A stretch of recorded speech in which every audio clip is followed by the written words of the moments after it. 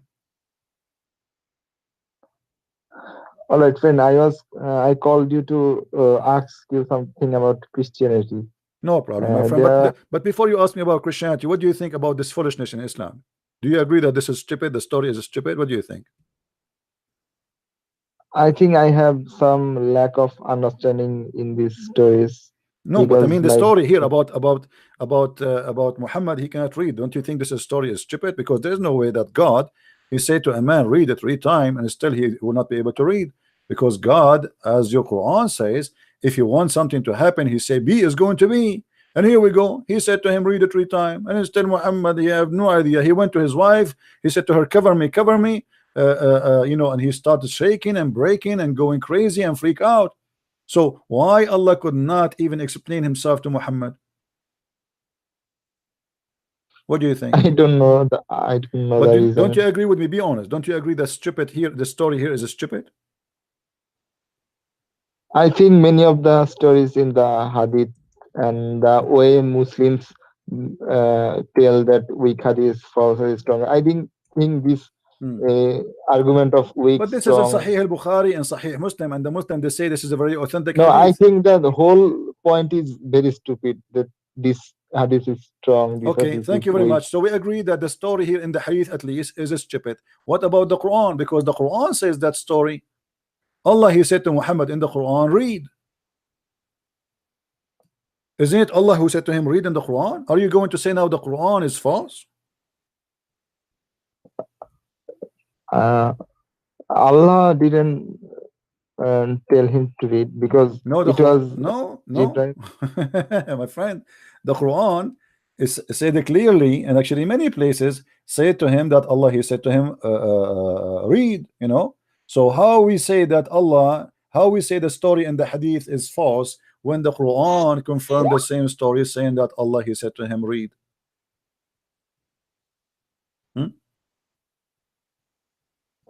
Allah said to him, read, or there was something written Jibril brought. What? I think Jibril probably brought some written materials to Muhammad in the cave. No problem. Okay, I will go with you with this theory. Guys, Jibril, he brought him some written material. How stupid it is from God to send Muhammad written material, but Muhammad cannot read. You just confirmed to me. I'm not insulting you, by the way. You sound like a nice guy, gentleman. But you just confirmed to me that your God is a stupid, because here we go. You bring me a letter and I cannot read, and you say to me, read. So who's the stupid here? Either you are going to make a miracle of me, I cannot read, and you say to me, read, and suddenly I am a person who can read, or it's a stupid to say to me, read, and you give me a letter, but I cannot read.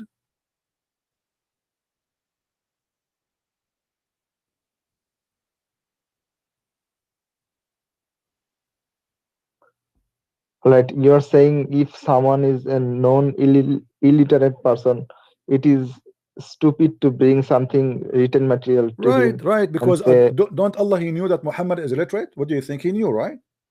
Of course. Okay, so how he bring him a letter to read, but Muhammad cannot read? So what the point?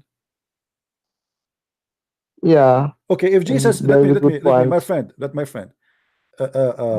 if Jesus said to the blind man, look at me, and the blind man is blind, he would say like, what? I'm blind. What are you talking about?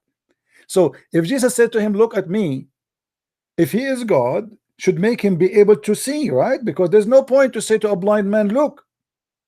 Do we agree? Yes, it's miraculous. Okay, that's stupid actually to say to him, look at me, but the guy is blind, and you know he's blind, and supposedly you're God. But look, Jesus, he made the blind see. He made the one who cannot walk. Like when Jesus said to the man he cannot walk, who is sitting down on the ground, when he said to him, carry your bed and walk, the guy should say to him like, what are you talking about? How I can walk? He did not do that. He carried the bed and walk. Here we go. We have Jesus, who is the God of the Christian. He said to the man who is a blind, see, he saw. He said to the man who cannot walk, walk, he walked. And we have the God of Islam, who he knew supposedly that Muhammad cannot read, and he gave him, as you said, written material to read, and still Muhammad cannot read. So who is the false God here? I think I have a lot to learn and understand before the judging what is. But my friend, we have to be honest here. I mean, come on, isn't it clear for you? Be honest with me. Isn't it clear that there is something fishy here in the story? Yeah, there is something fishy because. Thank you very much. Here we go. See, there is something fishy. So as long as there is something fishy, that means Muhammad is a fishy prophet. He cannot be a prophet. This story must be fabricated. There is no way Muhammad he received an order from his God to read, and yet he cannot read. For this is against the nature of God, because if God he say be is going to be, as the Quran said, that's it. Allah said to him read, he will read. If you see, if God he said, let us say there's a 1 billion human being army with heavy arms, and he said to you, you will be victorious. Do you think you will be victorious or not against them? Sorry, I cannot hear you. If I am fighting now, let us say all of the country of China is going to shoot at me. They have missiles, they have bombs, and God said to me, hey Christian Prince, I will give you victory. Do you think God will keep his promise because he's Almighty God? Of course. Okay, here we go. So if God is God, then it doesn't matter really how difficult the issue is. What God he say is going to accomplish. Allah he said to Muhammad read, and still Muhammad cannot read. Isn't it obvious that when the Quran confirmed that in the front of us, اقرأ باسم ربك الذي خلق, اقرأ باسم ربك الذي خلق, read in the name of your Lord who create. Okay, the guy, okay, I cannot read, and then he squeezed him again, read, I cannot read. So the Quran confirmed the story, the Hadith confirmed the story, but it confirmed in the same time, according to you Muslims, that Muhammad cannot read.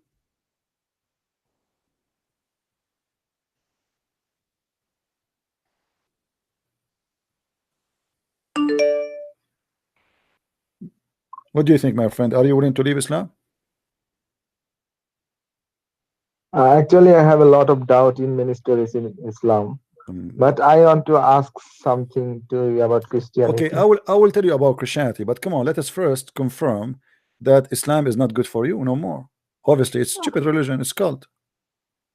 Because actually, I think I'm a novice in Islamic education. I want to learn. Okay, I want to learn more and read more about. Yeah, here we go. I will be happy to help you. Always watch my videos, but obviously if we discover one lie, the rest is a lie. God is not a liar, correct? Of course. Okay, this is a lie. This cannot be God. This is Quran. God cannot be a liar. This is a lie. The same as in the Quran says that God he created the man from the sperm of the man coming from the backbone, and the sperm of the woman coming from the ribs. That's stupid. This cannot be God. The same as the God he said that he created you from a sperm drop of semen, and then the drop of semen became a congealed blood. That is a lie. A human being will not go through any of those processes. There's nowhere it teach. But Muslims claim that these are miracles. That's a lie. They are lying, my friend. They are lying. This is a big fat lie. I challenge any Muslim who claim that this is a miracle to call me. Here we go. I'm live on air. I have 1,000, almost 200 people watching. Who dare to call me and say this is a miracle? That is the opposite. Because when the Quran says that Allah created you from al-alaqa, he just proved to us that he's a false God, because alaqa is a congealed blood, dead blood. What kind of God he say that a human being he created you from a congealed blood? That's stupid. How that can be? Who in the world want to believe in such a thing? Which is a translation you like, my friend, more? I don't have a preference. I read. Okay, yeah, but you see, all the translation says that he was created from congealed blood. How God can say such a stupid thing? This cannot be God. That's stupid.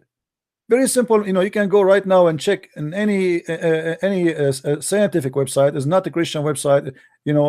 Any have just science. This is stupid.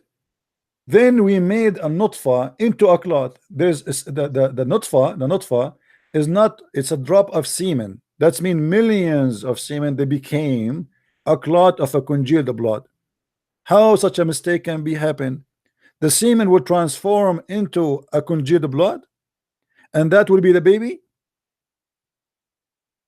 No, semen and egg will create. There's no egg. You see, the Quran speak about something else. How the maybe baby and the woman they come together, and Muhammad explained it that the man have a sperm coming from the backbone. This is in chapter 86, verse number 7, and the women have a sperm coming from her ribs, and specifically the location of the necklace. And I can show you that even Muhammad explained that in the hadith. Muhammad in the hadith, he said, the messenger of Allah said that the man water is thick and white, and the women water is thin and yellow, and which of them comes first, the child will resemble the parent, which means will be a boy or a girl. Do you agree with this stupidity? That if a man have orgasm first, no. okay, so you are smarter than this, my friend. How you can believe in such a garbage? This is science. They lied to people. You know, we are here to get busted. I am live on air every day, and no I Muslim. also think the hadith for weak, strong. My friend, this is a strong. This is a sahih. This is a sahih hadith. This is a sahih hadith. This is a sahih hadith. Do you see it? It says sahih. Yeah, I know. I believe that all the Sahih and what are other two. My friend, but this is Quran. This is Quran too. Quran chapter 86, verse number 7. This is not only hadith. Okay, let us throw the hadith to the garbage. What about the Quran? The Quran says that, and we showed you the other verses too, speaking about Allah. He made you from a sperm into a congealed blood. So this is a stupid thing to say. It's not a one mistake. It's all over the Quran. Quran is a book of mistakes. It's a chain of mistakes, endless mistakes. How God he say that you are created from a gushing fluid coming from between the backbone of the man and the ribs of the woman? This is garbage. Based in the Quran, with my respect to you and your wife, or if your family, Muslim women, they have a breast in the testicles. They have testicles in their chest, in the location of the necklace specifically. This is what the word taraib means. Taraib is not only the ribs. Taraib is the location of the necklace specifically for women. So Allah created you from a gushing fluid coming from between the backbone of the man and the ribs of the women. So the gushing fluid coming from two sources, the backbone of the man and the ribs of the women, which is the location of the necklace. Do you believe in this garbage? This is Quran now. What you will do? No, I don't believe that. Okay, so say here we go. Say I'm out of Islam. You don't believe in the Quran. That's wonderful. So say I am out of Islam, my friend. If it says that semen can come from the backbone and ribs, then it's obviously false. Okay, here we go. It's in front of you. This is Quran. This is Quran, my friend. This is not hadith. Tafsir even Abbas. It's forget about tafsir. Even in Arabic it says there يخرج من بين الصلب والترائب. الترائب, you can go and check now. Taraib is the location of the necklace of the women. Arabic language is very rich. They name part of the bones. So the location where the two ribs in the top, where the location of the necklace meet, that is called taraib. And they call it that name for the women. Cleavage. So here we go. What do you want more? Leave us now, my friend. I think I'll study more about Islam, and you see, you are scared. You are scared. You just said that. You just said this is stupid. You just admitted that this is stupid. So why you don't want to say if it actually says, my friend, here we go in front of everybody. Do you think really all the Muslim scholars they misunderstood? Do you think the Muslim scholars who don't speak Arabic, all of them they get it wrong? All the scholars they say that this is about the backbone of the man and the ribs of the women. Let me ask you a question. Which scholar you like me to show you? Name one. I don't have any. Yeah, but you see, when I say anyone you wish, that's mean I am very sure, correct? Because you might choose someone, maybe he say the opposite, but all of them they agree that this is, here we go, this is Al-Jalalain. We change Ibn Abbas. Ibn Abbas is the cousin of Muhammad. This is the very early Muslim scholar, the earliest actually. But this is Al-Jalalain issuing from between the loins of the man. By the way, it doesn't say loins, it says backbone of the man and the breastbones of the women. Forget about Ibn Abbas. We can go to the Arabic because here we have, let us go to Ibn Kathir. Let us see if Ibn Kathir is working now. Let us try.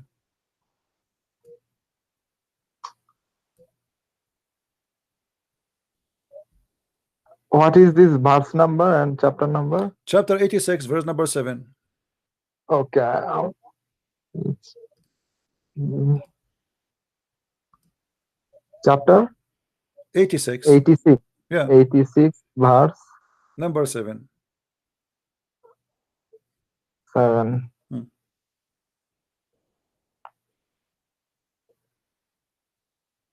This is Ibn Kathir. Here we go. It's working now. It says, He created you from gushing forth fluid, water gushing forth, meaning the sexual fluid. So the Quran claimed that women have a gushing. Chapter 86 verse 5 to 7. Yeah, you can read it all. So Anyway, it's a short chapter. Let Anyway. man observe from what he was created. He was created. I will let you read from for a me. I fluid. want you to read for me. I will be back in a second. I'll get some water, please. Okay, you can go. I will hear you. Go. So let man observe from what he was created. He was created from a fluid ejected, emerging from between the backbone and the ribs. Indeed, Allah to return him is able the day when secrets will be put on trial. Yeah, it is saying emerging from between the backbone and the ribs. What does it mean from between? From between means what?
All right, are you there?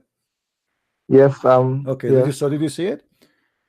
You see emerging from between the backbones and the ribs. From between. What does it mean by from between? It's between because it is two person, the man and the women. So between the man and the women, the backbone of the man and the ribs of the women. That's what between mean. Between what? There's a man and there's a woman. Do you see Ibn Kathir? Here we go. Proceeding from between. The word between here mean what?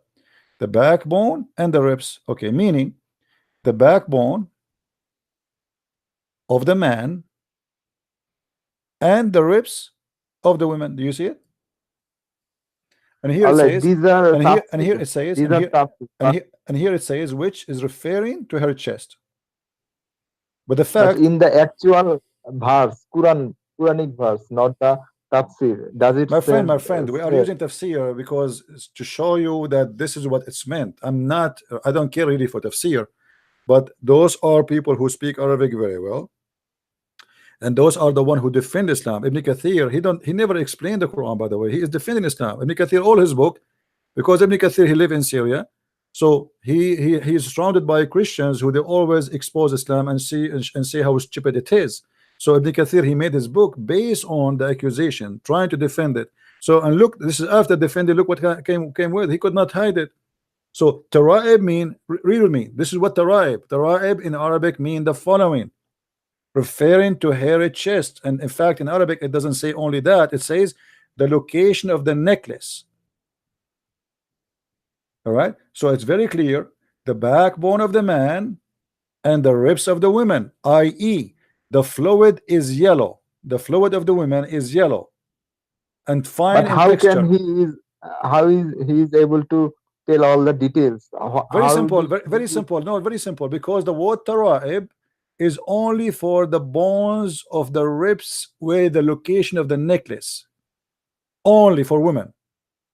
We don't say tara'ib. Okay. We don't say tara'ib for the location of necklace of a man because he don't wear necklace. So here is the Torah provide to us. This is speaking about what? A sulb is only for the man. This is why they say min sulbi abi. Sulbi abi, which means the backbone of his father, because Muhammad is copying what the Arab before him believed. They believe that the person is coming from the backbone of the man. Why? Because when men have too much sex, he feel that he have like a weakness in his in that area. But this is stupid. So, but because of that false belief, Muhammad, he came with the conclusion, as the Arab they believe before him, that the baby, the man, his sperm coming from there, and the woman, she have a sperm coming from her ribs.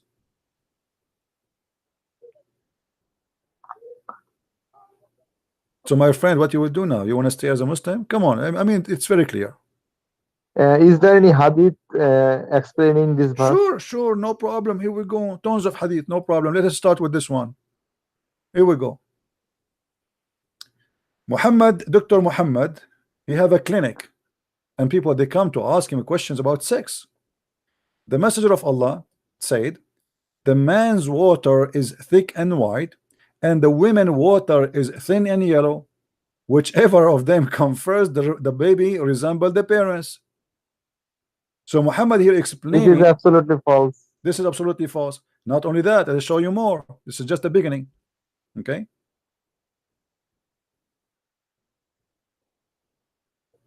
This is Sahih Hadith.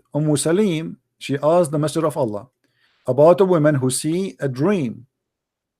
And look how filthy, I mean, with no shame, a woman, she is coming to Muhammad saying she was touching her vagina and she have orgasm. Yeah, I also think, how can the woman tell? But Muhammad is the expert of sex. He's Dr. Sex. He's Dr. Phil.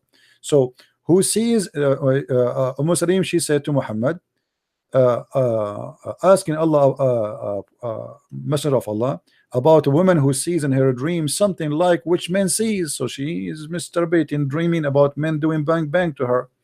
The Messenger of Allah said, if she sees that he and has discharge, then let her perform bath. Salama, and this is the wife of Muhammad, said, oh Messenger of Allah, does really that happen? By the way, Salama, do you know who's Salama? No. This is the wife of Muhammad. Salama, she never have orgasm because she is asking Muhammad, really? Woman, she have discharge? That's mean Muhammad never made his wife have orgasm. This is how good he is in sex. His wife, she is like, what? Really? Women, they have orgasm? What? Are you serious? And look what Muhammad said. Yes, the water of the man is thick and white, and the water of the woman is thin and yellow. Whichever of them come first, the child resembles the parents. Do you see it? Yes, it is false. It's false. Your prophet is false, my friend. Leave Islam. Come on, be a man. Be the man who make a decision. Yeah, if these stories are true, then of course it's all made up story. Okay, so are you by the way, how other people who reported this story? Because this is Salama, the wife of Muhammad, and now you see it's Sahih. Do you see it says Sahih? Sahih. Yes. Okay. I'm seeing it, sorry, but these are personal stories. This should not be distributed as a book. My friend, who care about they are personal or not? They distribute them and they are there and they expose Muhammad. So now it's your decision. After all what you saw, really you want to stay as a Muslim? I think if these all are true, then yes, of course. Okay, so say I am out of Islam. Say it. Do I need to say it? Why not? People can understand. Why not? Because I wanna see that you made a smart, intelligent decision. I mean, I'm wasting my time with my friend. Would you know?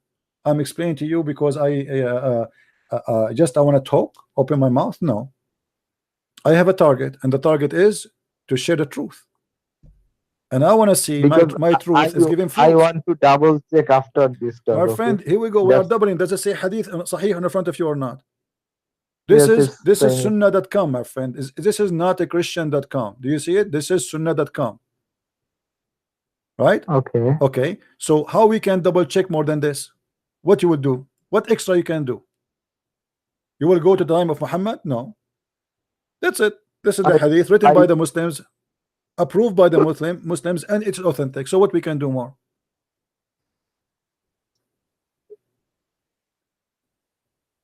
Because I want to ask some sheikhs and other people The sheikh, about they will this. say to you, it's sahih, it's in front of you. Come on, my friend. This is the sheikh. This is sahih. This is Ibn Majah. We can show it to you from Al-Bukhari. This is the biggest sheikh. What sheikh? Those are the real sheikh, not the one like Zakir Naik and the potato. Those are the big ones. Zakir Naik, he read their books to speak about Islam. What sheikh? Don't you see, my friend? Here we go. This is Sahih Muslim. Okay. Anas Yes. ibn Malik, this is one of the companions of Muhammad, reported about Umm Salim, narrated that she asked Allah Messenger about women who sees a dream, what man sees, sexual dream. The Messenger of Allah said, in case women sees that, she must take a bath. Hello, Christian Prince. Actually, my faith in Islam is strong because I believe Muhammad was a very generous man and very kind man. But I also heard from some Christians that he was a very ruthless man. Is that true? I don't understand what you said. Can you repeat again? You believe my faith in Islam is strong because I believe Muhammad was a very kind and generous man. Okay. Muhammad was But very kind and generous man. Are you sure? Yes, but some Christians he was very ruthless. That's a good one. That's a good one, my friend. Muhammad, he was the biggest criminal ever. Let me ask you a question. Starting with Muhammad personal life, do you think it's a nice gentleman he will have sex with a child? No. Okay. How Muhammad, he at the age of 54, he thought for a second to marry Aisha at the age of 6? What will make a man at the age of 54? I don't know how old are you, my friend? What will make you in such an age think to have a sexual attention, just to think about it, of a child at the age of 6? And this is Sahih Bukhari and this is Sahih. What do you think? Is that a behavior of a gentleman? If a man come to your house, and I want you to be honest, and he is 54 years old, and he said to you, I like your daughter, she is hot, I want to marry her, what you will do? Be honest. What I will do? Yeah, what you will do? You will say you are gentleman, you are welcome? No, I don't think he's a gentleman. Okay, but what you think about him? He will think what? He's a scumbag, he is a perverted man. What you will be honest? This was not good. Yeah, so he's not a gentleman, he's not a good man. Because you see, in order to think, just to think about a child in a sexual way, that is proof that I am not a good man. You do not need tons of proofs. That's it. A man, he is a prophet of God. Already he is married. He have wives. So why he is thinking about even a child? What about, okay, the tribe is full of women. There's women. Women, they have a breast, they have legs, they have, I don't want to describe, but I'm talking, if he is a crazy about sex, that's okay, no problem. Go to a woman. Even dogs don't have sex with little puppies. They sniff them. They can sniff the female if she is really in the age. Yeah, Muhammad let him be the same as a dog. Sniff her. She is a child. She is a 6 years old. She have no breast. She have no bum. She have no legs. She have nothing. She is just a baby. So what will make a man think about a child to be his wife unless he is mentally ill and he is perverted? Yeah, this is not good. So, is Muhammad still a gentleman for you? I'm confused, brother. My friend, come on, be honest with yourself. Because I fear hell a lot. When I go outside, I see vehicles, and I thought if I die, what will happen to me? You're afraid they will kill you? If I pronounce my apostasy, okay, don't pronounce, my friend. I respect, but I understand that already you did. I'm going to hang up on you, and I have some question about Christianity. All right, no problem. But okay, I got what I want. No problem. Go ahead. What is your question?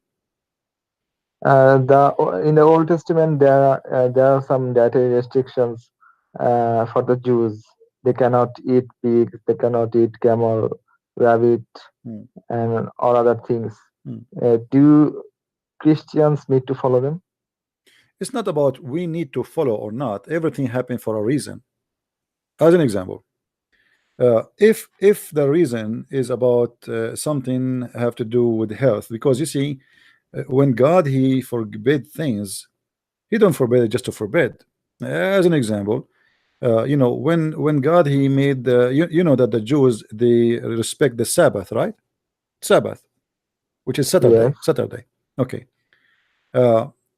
That was not really because God he cared for the Sabbath for himself as much it was for the benefit of the man. The Jews they love money, and they will not take a break. They have servants, and they made them work 7 days a week non-stop.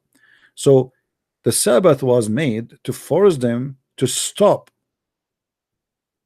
They are so obsessed with money, and they don't want to stop. He forced the Sabbath on them.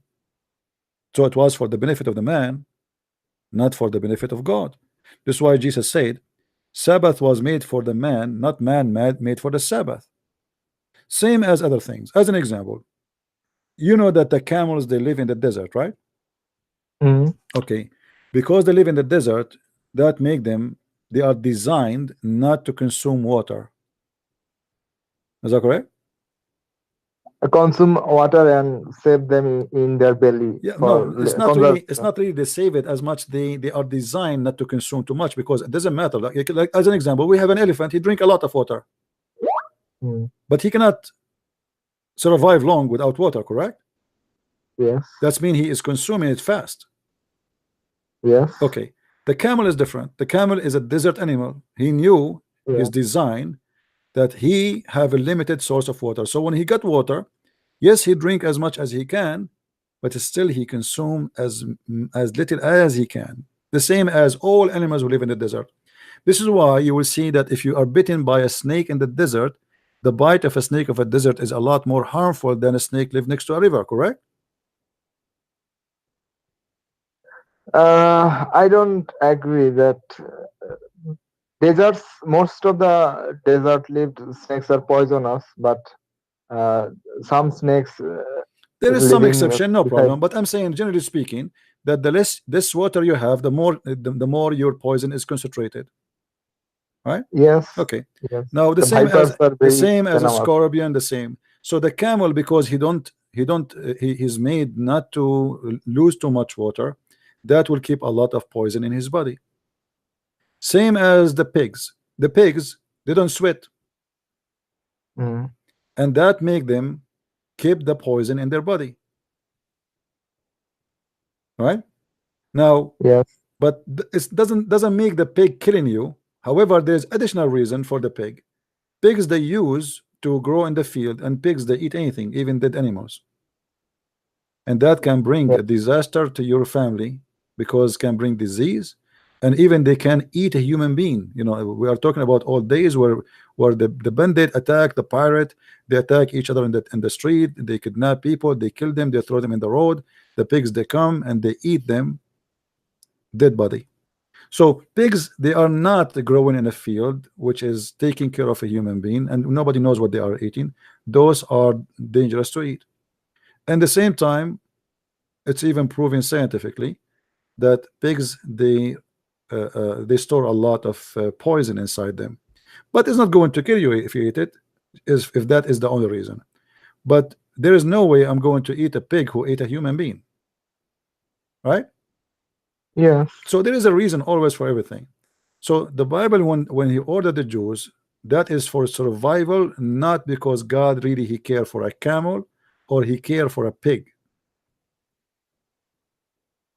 You got my point? It was for the benefit of the man, not for the benefit of God. Now, for us as a Christians, we are not people who don't follow the Old Testament. And you know what Jesus taught us, that the Jews, they have an idea that if you eat something that will make you dirty, the same as the Muslims. Jesus, he told them that this is not even accurate, because it's not what make you dirty is what goes in your mouth, what it comes from your mouth. I don't know if you agree with that. If I eat something dirty, am I dirty? Or by speaking dirty language will make me dirty? So by being a bad person, that will make you dirty. That's what the logic of Jesus. The Jews, they have their own understanding of the Bible. They get it always wrong. The same as the Sabbath. That's why Jesus correct them always. He said the Sabbath was made for the man, not the man made for the Sabbath. So Jesus, he is teaching the same teaching, but the Jews have a wrong understanding. This is why he was proving them always wrong. The same as stoning women to death. They go after the women, but there's no man. Where is the man? How you stone a woman for death and there's no man? So they go after the poor women, and all of them, they are a bunch of hypocrite sinners, and they are judging a woman for something all of them they do. So he said to them, if any of you is not a sinner, stone her. So what Jesus confirmed to us, that the Jews, yes, they have a law, but obviously they are being a hypocrite, and they are not practicing the law as it should be. And that goes for the food, that goes for the practice, that goes for the tradition, and etc. So for us as a Christians, we have the best teacher who explains things to us, which is the Lord himself. So the Lord corrected the Jews, and for sure he corrected us after them. Did I answer you?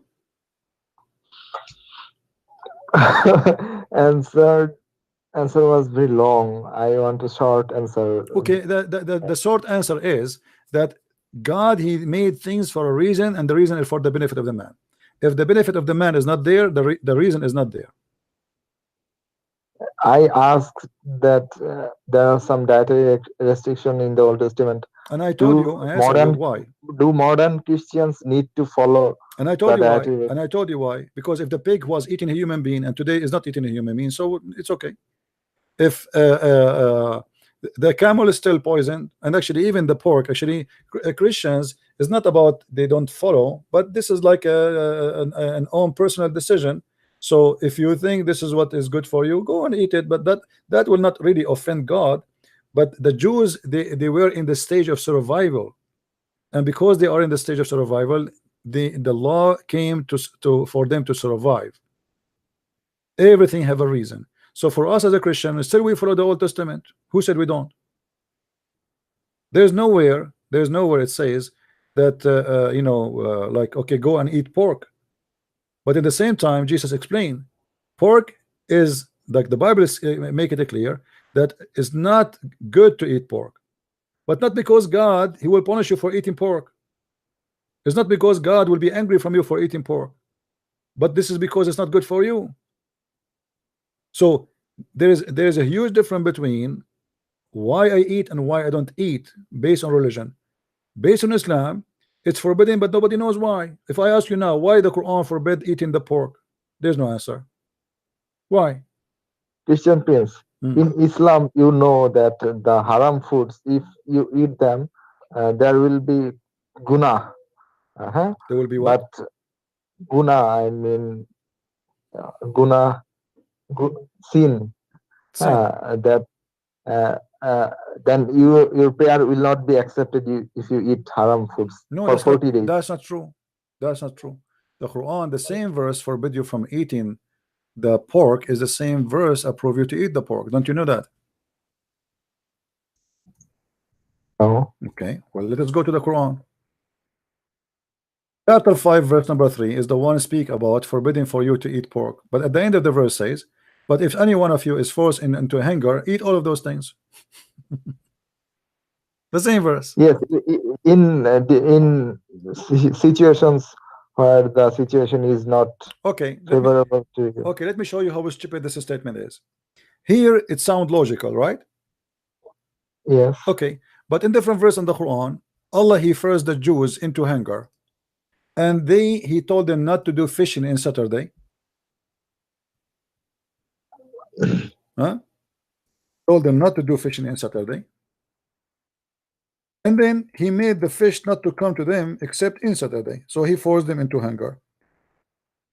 And then after that, because they did fishing on Saturday because they are hungry, Allah He turned them into pigs and monkeys. What is the logic? Since I wanted to be sure in a point in Christianity, I asked you that in Islam, if you eat haram foods, your prayers will not be accepted for My 40 friend, my days. friend, But I want to focus, my friend. I want to focus with me.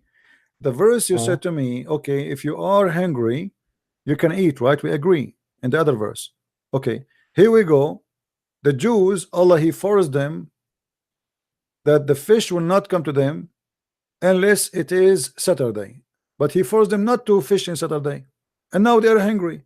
So they ate in Saturday and they fish in Saturday, and Allah He made them pigs and monkeys. Why Allah don't make the pigs, the Muslims, pigs and monkeys if they eat pork? He forbid them from eating pork if they are hungry. And why, if the Jews are hungry, they cannot eat and fish, and this is fish, not even pork? Do you see the logic? Why He gave a license for the Muslims that if you are forced into hunger, then eat whatever you want, even pork. But in the case of the Jews, they are hungry and they cannot find their fish, and they are fishermen. This is how they live. Yet Allah He made them pigs and monkeys, which is a very stupid story, just because they did fishing on Saturday. Do you get my yes, point? I get your point. Okay. I can get your point that That's not fair, because if all of us, we are human, and all of us we worship the same God as Islamic claim, okay, be just. The Muslims, yes, they can eat I pork. agree with you that this was not fair for all people. It was not fair to those people that are turned into monkeys and pigs. Anything But else, my friend? Yeah. But I asked you that in Judaism, is it similar to Islam that if Jews eat pork and camel, their prayers will not be the Muslims can accepted eat camel. for The Muslims can eat camel. The Muslim can eat Yes. camel, but the Jews, they cannot. And this is a proof again that Muhammad, it cannot be from the same God, the same religion, because why He is making the camel lawful for them, and He pick up what He like. He pick up the pork. How come God He changed His mind? Why it was forbidden? Like the rabbit was forbidden, the camel is forbidden, the pork is forbidden. Okay, why Allah He changed His mind and He kept the pork, and He did not keep the rabbit, He did not keep the camel?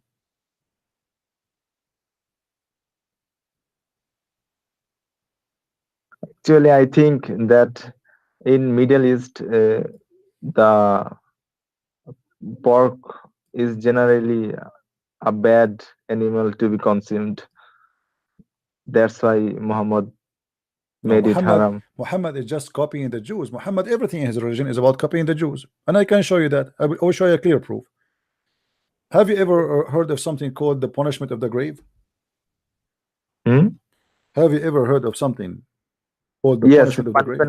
Yes. All right. Where Muhammad get that? Where did Muhammad come from? I don't know. From the Jews.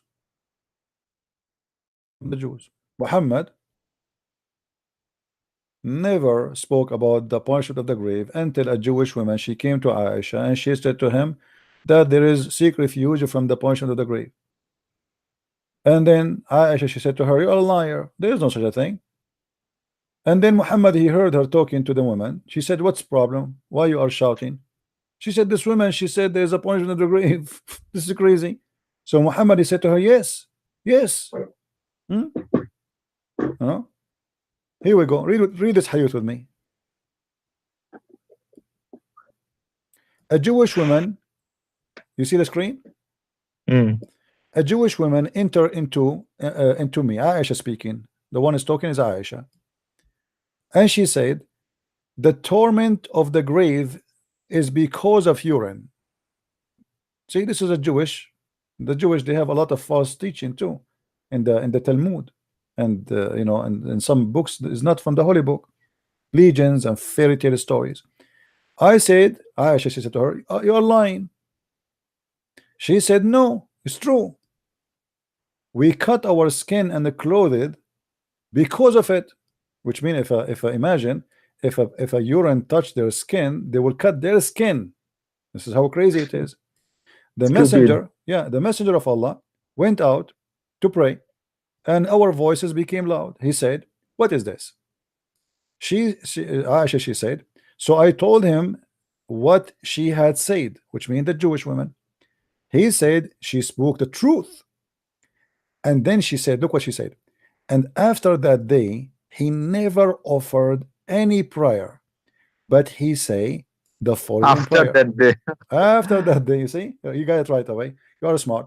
So after that day, guys, Aisha is a wife of Muhammad. She never heard Muhammad mentioning that thing, to the point she accused the women of what? Of being a liar. Right? Now Muhammad, he heard the idea, he liked it. After that day, he never pray unless he say, I seek refuge by Allah from the punch of the grave. Suddenly it became so important. Suddenly this prayer became so important. Suddenly he cannot pray without saying it. But he never said that before. If you type on YouTube Ajab, Qabr Ajab, you'll find some funny stuff. I mean, Islam is a stupid religion, my friend. Anyway, I'm so glad that you left Islam, even if you don't want to say so, but I understand. You are afraid. I'm happy for you, my friend. But before you leave, I will do my duty to invite you to accept my Lord and my Savior as your Lord. I understand you are afraid to say. You can leave me a text in Skype, and I will be happy to hear from you. Actually, afraid that I'm actually afraid of the hell, the way. My friend, there's no hell with Jesus. There's hell with this man, this liar. Here we go. This guy, he never said, I seek refuge from the punch of the grave, which is from what? From piss. I mean, how stupid that is. Invest a lot of your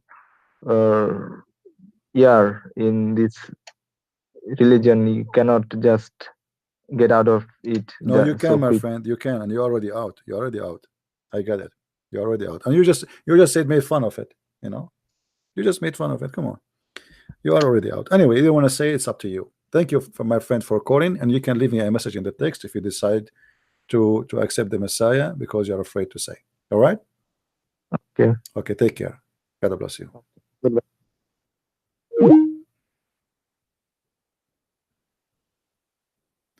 We have a Muslim want to call us. Okay.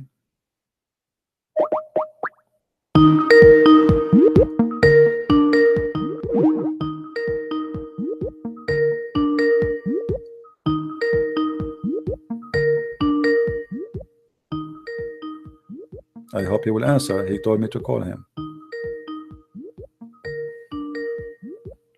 Okay, maybe he is not there.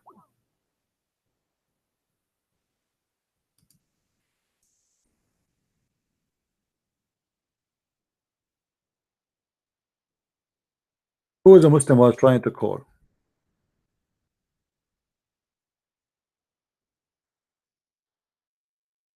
Who is the Muslim was trying to call? Hello? Yeah. Yes. Can I ask you something? Are you a Muslim, my friend? Yes. All right. What it mean to be a Muslim? What do you mean? When you say I'm a Muslim, what does that mean? I'm a Muslim.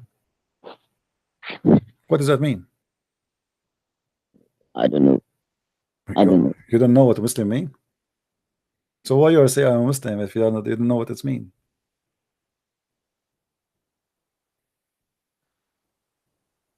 Can I just ask you something? No problem, but at least let us find the definition for what Muslim mean. Why you are saying I'm a Muslim, but you do not know what Muslim mean?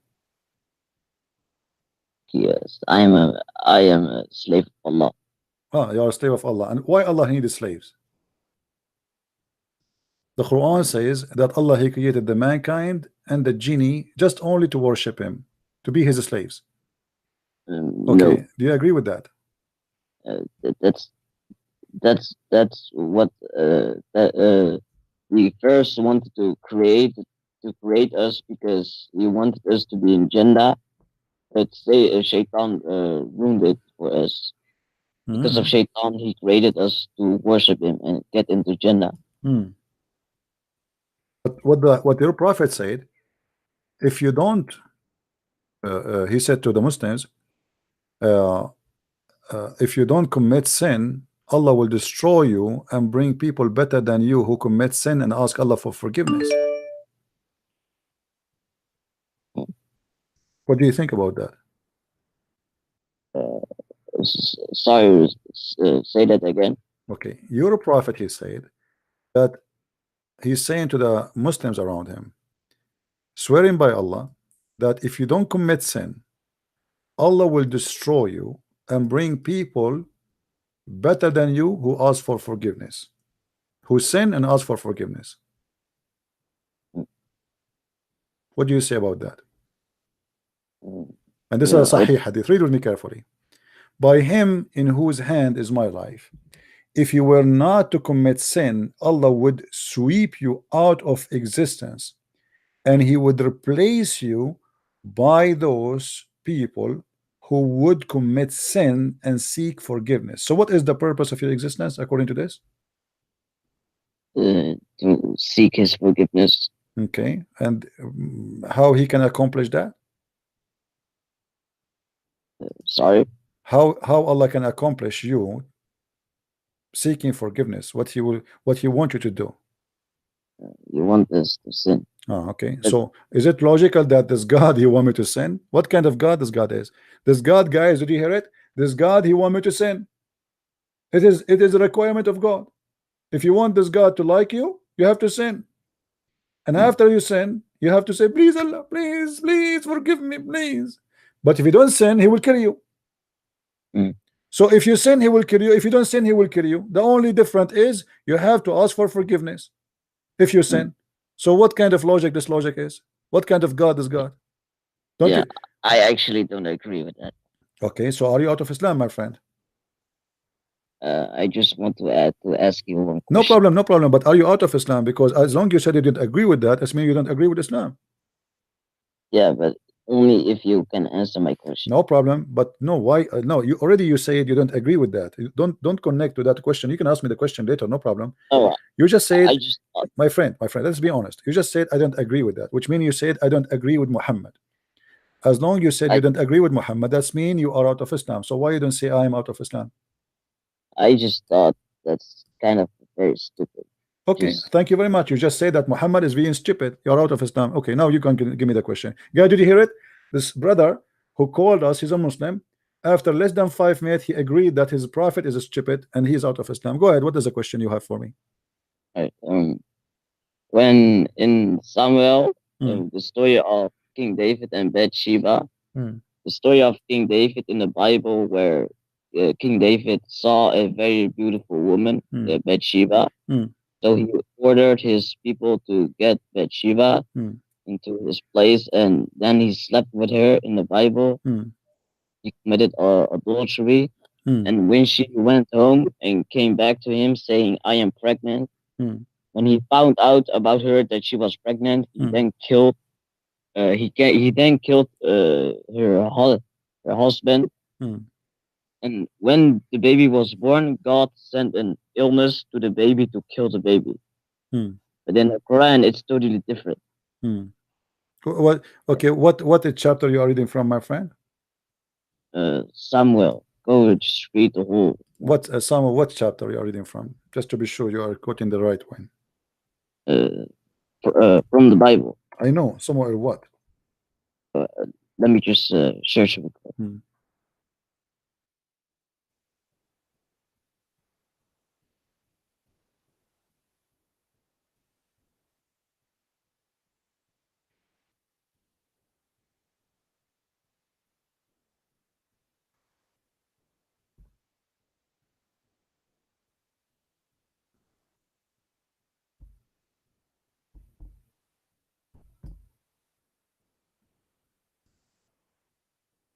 Okay, I will give you time. You can text me later or you can call me later until you find it.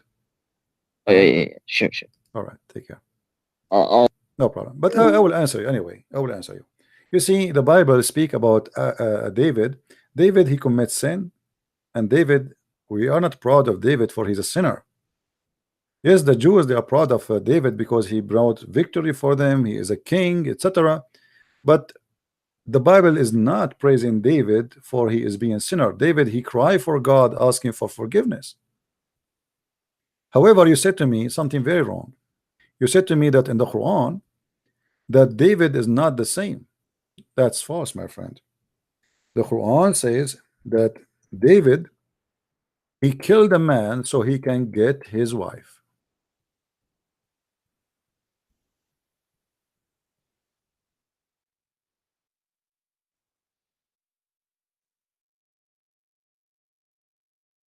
And let me give you the reference.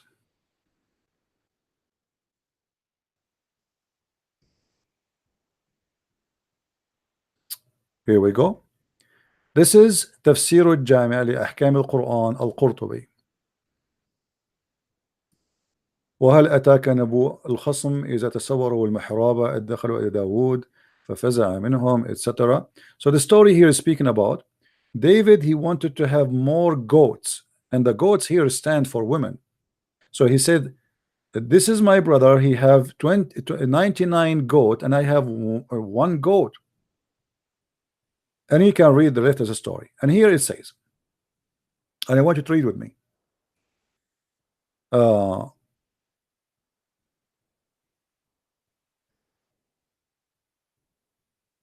David, he went to the mihrab, he went to his private place, and he looked from the window. So he saw a woman, she was washing, or taking a shower. So when she saw him, she covered her body by her hair. السد, he said, فوقعت في قلبه. So he fell in love with her. قال ابن عباس وكان زوجها غازيا. Hello? Hello, Sipi, good evening. Good evening. Let me finish my answer to him, please, and I will. You can stay with me.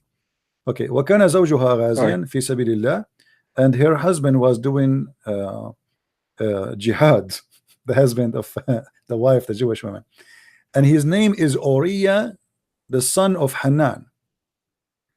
Then David, he wrote, which means he made an order to the leader or the prince of the attackers, which means the army, his army, to make her husband from those who carry the tabut, where they put the Ten Command, and hoping that he will be killed.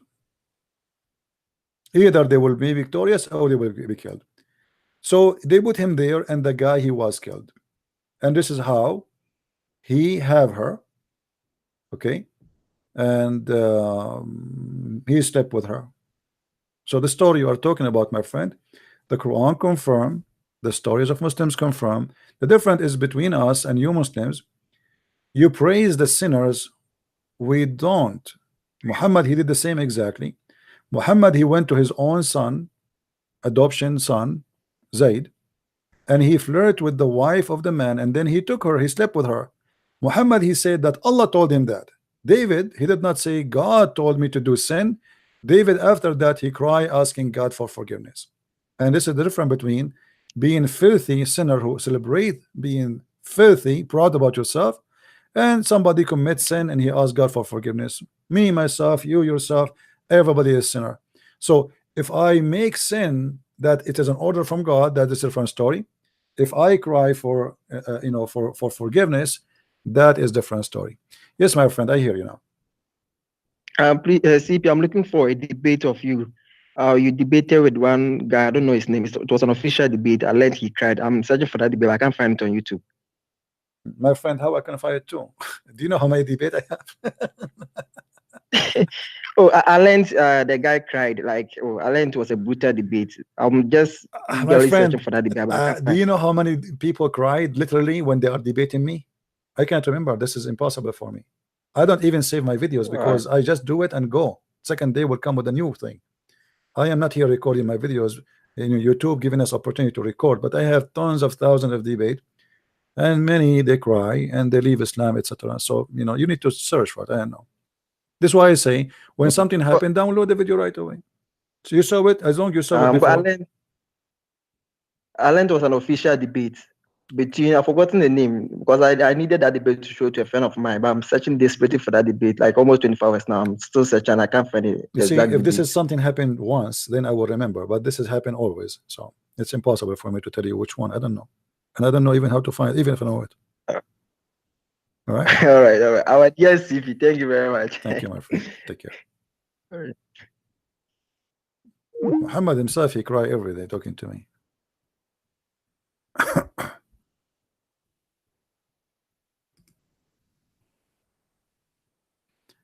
Any Muslim?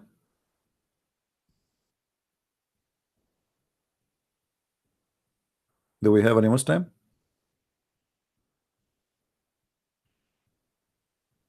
You see, the Muslims, they go and they read the stories in the Old Testament and they say, how this happened? Like, as an example, the daughter of Lot, they have sex with their father. Well, the Old Testament is telling the truth about something happened, but not praising them. People commit sin. The Quran, as an example, claim that the wife of Lot and the wife of Noah, they were whore. They betrayed their husbands.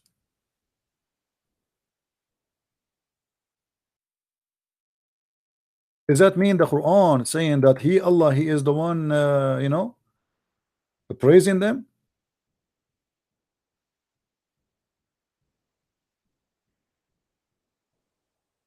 Allah sets forth an example to the unbelievers, the wife of Noah and the wife of Lot. And here they give you a translation which is funny, but in Arabic it says clearly, khanatahuma, which means they betrayed them, they cheated on their husbands.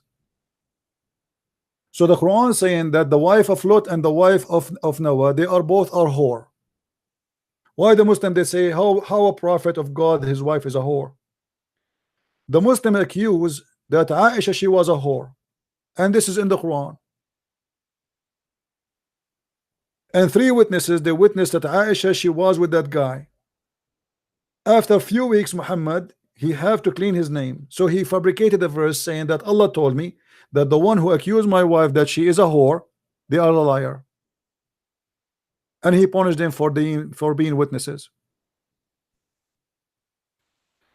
Here you notice that the Muslims, they have a double standard.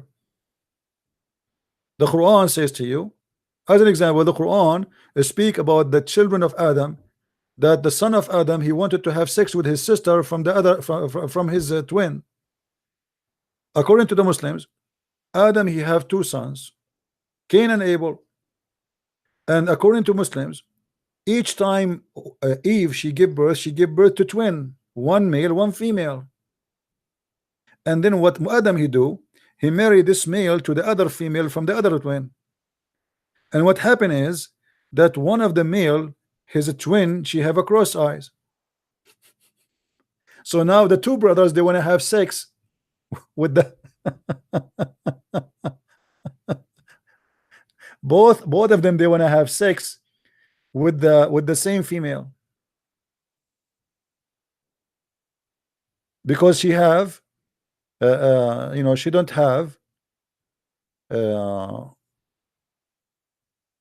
what the, you know, she have a cross eyes.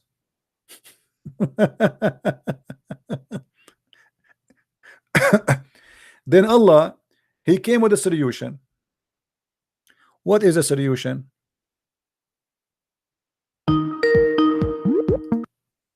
Hello? Hey brother, are you still Muslims only right now? No, it's okay. You can, you know. Oh, okay. So I wanted to ask for your help as an Arabic speaker. All right. About Quran 349, as I think the Lord gave me a kind of a nice checkmate insight. You know how the discussion about Jesus being given permission to create comes up a lot, and they keep on trying to deflect. The Muslims trying to deflect, saying that, oh, no, Jesus is not a creator. You know, trying to say that Allah gets all the credit. And I was wondering, because I was trying to look into it. Admittedly, I only looked at Ibn Kathir, but I didn't look at the other tafsirs.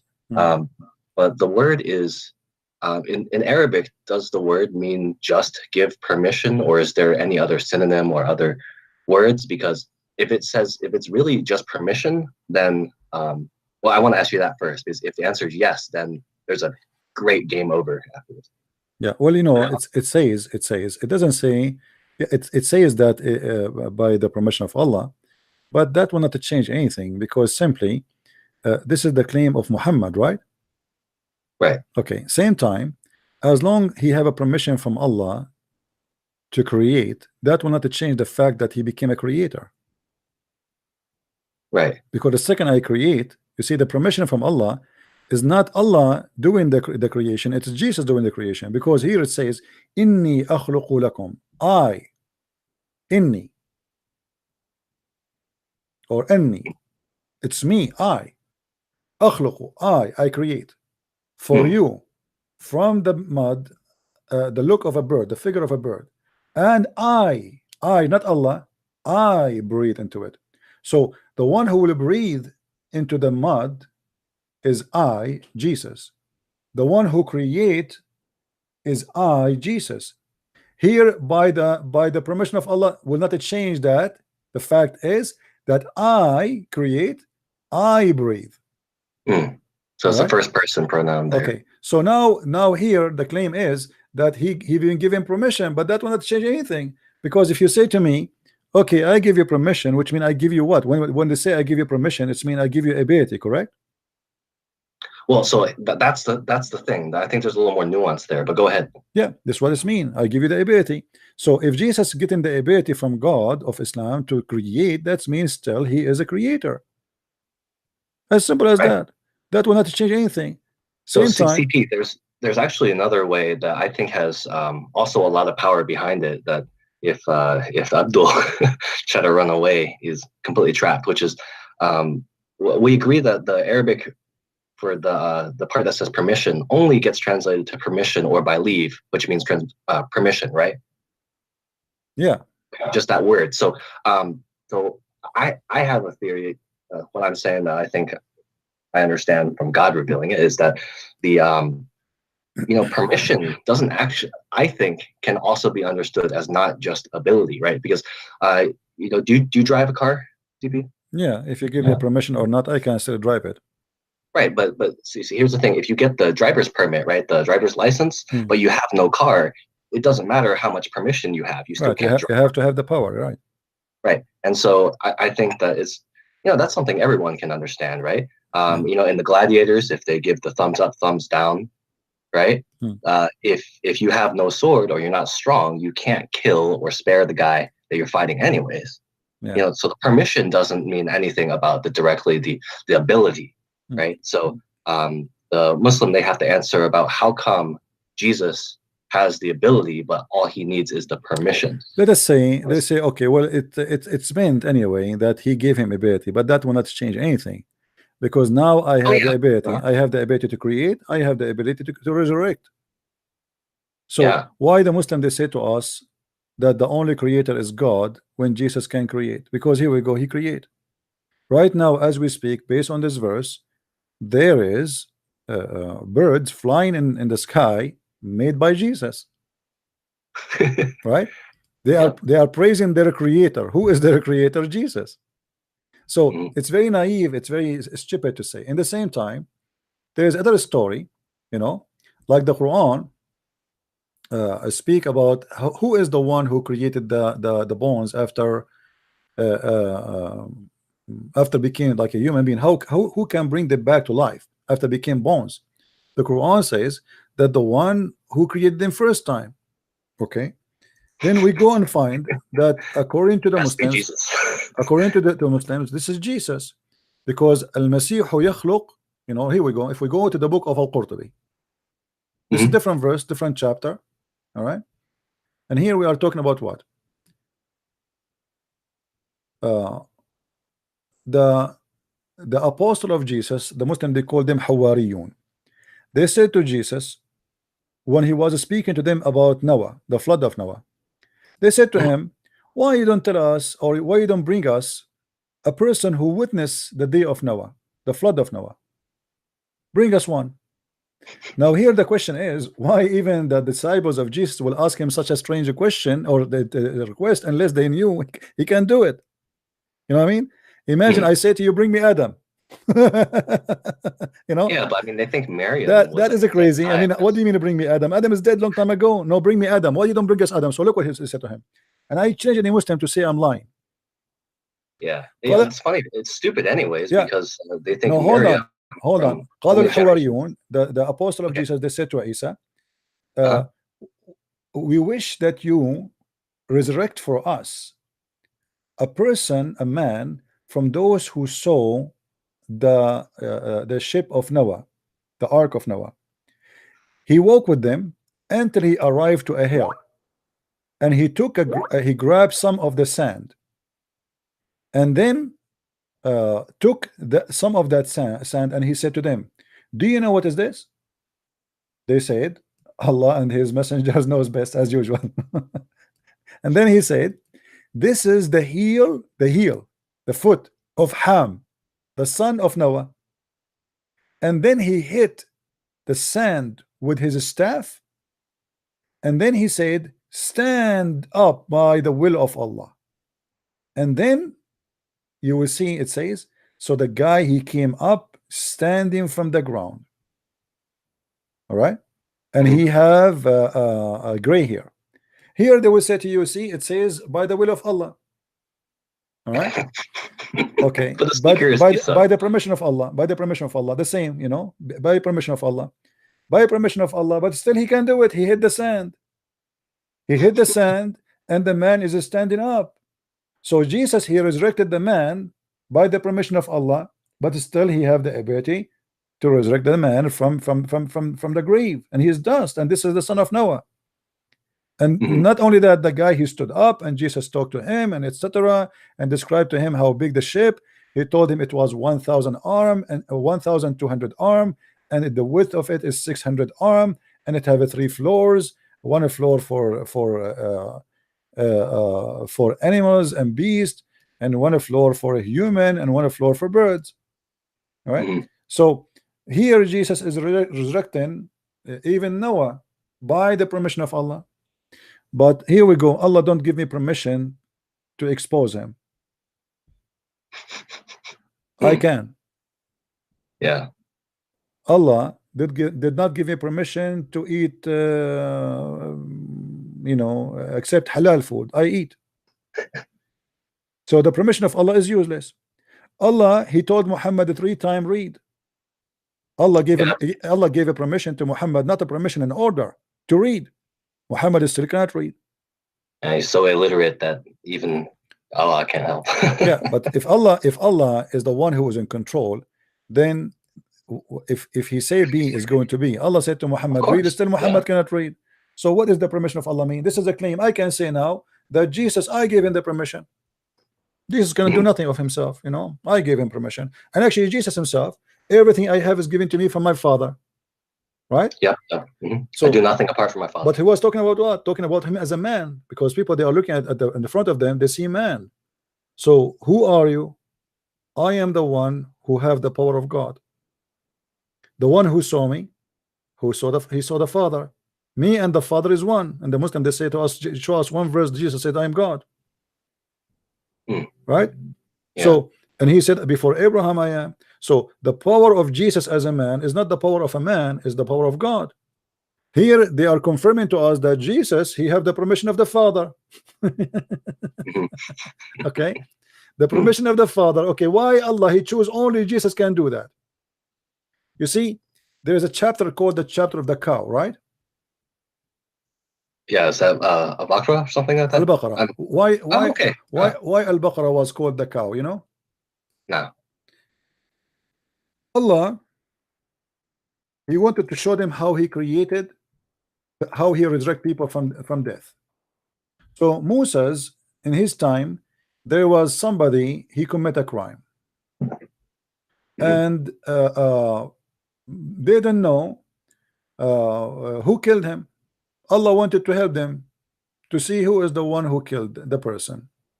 So Allah, he told them, okay, go and bring a cow, beef, and hit the dead man with the beef, and he will come back to life. Oh, that's great. All right. Yeah. And look what the verse saying. So we said, strike the body with pieces of the beef. You see here, this is the heifer. I don't know what heifer mean. What heifer mean in English? It's I think it's a female cow. The cow, right? The beef of the cow. The beef. Okay. Thus Allah bring the dead to life. So how Allah he bring people to by beef? Jesus did not use beef. Oh, holy shish kebab. This is how Allah he bring people to life. This is how Allah bring people to life. You bring beef and you hit the dead guy with the beef. Is the interpretation. Some they say the tail of the cow, some they say the tongue of the cow. Everybody give you his own fiction story, but doesn't matter. It confirmed that this is how Allah he bring people to life. How? By hitting them by beef. Jesus never used beef and never used tuna. You know, he did not use any kind of meat. You know. You mean he didn't get the fish that were making fun of the Jews on the Sabbath day? Yeah, but no. But one of those and slap someone, slap the life with a fish. Yeah, but here the creation of Allah to bring people from death is to hit anyone, any dead body by beef. Okay, this is how Allah he do it. But look what Jesus do. Yeah, I never heard Jesus did not use beef, not even tuna, not even fish, and not even pork. So how they can say that what Jesus does is the same as Allah do? And look here, it says, and this is how thus Allah bring the dead to life. This is how. كَذَلِكَ يُحْيِي اللَّهُ الْمَوْتَى. This is how Allah he bring people from death. The Muslim they say to us that Allah, if he wants something to be, he say be. Okay, why he didn't say be? What is the pork for? What is the pigs for? Or the cow for?